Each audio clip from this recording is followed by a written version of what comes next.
Levez le voile sur les mystères de l'invisible et du mieux-être et chaque lundi à 9h10, retrouvez l'émission qui prend soin de vous.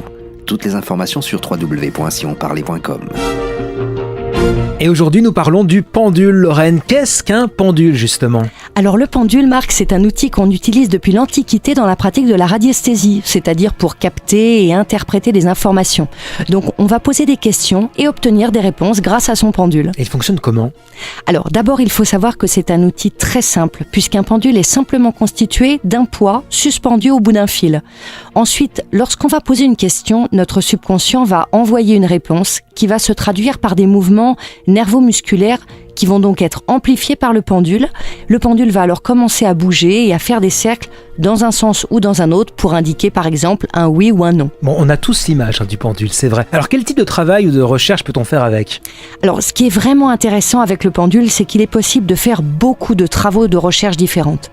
Par exemple, vous allez pouvoir tester le taux vibratoire d'une personne, détecter une maladie ou une douleur et agir sur celle-ci, nettoyer énergétiquement un lieu, un objet, retrouver aussi un objet perdu, poser des questions également sur votre devenir, ou bien encore faire des recherches sur vos vies antérieures et bien d'autres choses encore. Grâce au pendule, on peut obtenir des résultats qui sont à la fois précis et fiables. C'est d'ailleurs ce qui fait la raison de son succès. Il y a à l'heure actuelle de plus en plus de personnes qui s'initient à cet outil. Donc tout le monde peut l'utiliser, ce pendule ? Tout à fait. Tout le monde peut tenter l'expérience. Mais attention, il est important de noter que c'est une discipline à part entière.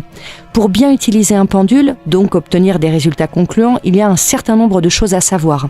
Par exemple, apprendre à élever ses vibrations, à nettoyer énergétiquement le lieu dans lequel vous allez travailler, savoir également comment programmer votre pendule et puis surtout, question très importante, comment poser les questions.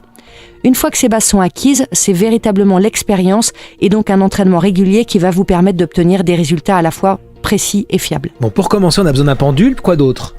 Alors, bien entendu, le pendule. Oui. Alors, vous pouvez, pour avoir votre pendule, donc simplement fixer un petit poids en métal au bout d'un fil solide, ou bien encore en acheter un. On en trouve aujourd'hui de toutes les formes, dans tous les matériaux, mais attention, testez-les pour savoir lequel vous correspondra parfaitement. Ça n'est pas forcément celui qui sera le plus joli esthétiquement, qui sera le plus adapté pour vous. Et puis également, vous pouvez utiliser votre pendule seul, bien entendu, mais je vous recommande tout de même de vous procurer des planches de radiesthésie. Il en existe de tout type, des planches générales pour toutes vos recherches, des planches thérapeutiques, anatomiques et même des planches de jeu pour les joueurs. Ça m'intéresse. Merci Lorraine, en tout cas. Levez le voile sur les mystères de l'invisible et du mieux-être et chaque lundi à 9h10, retrouvez l'émission qui prend soin de vous. Toutes les informations sur www.sionparler.com.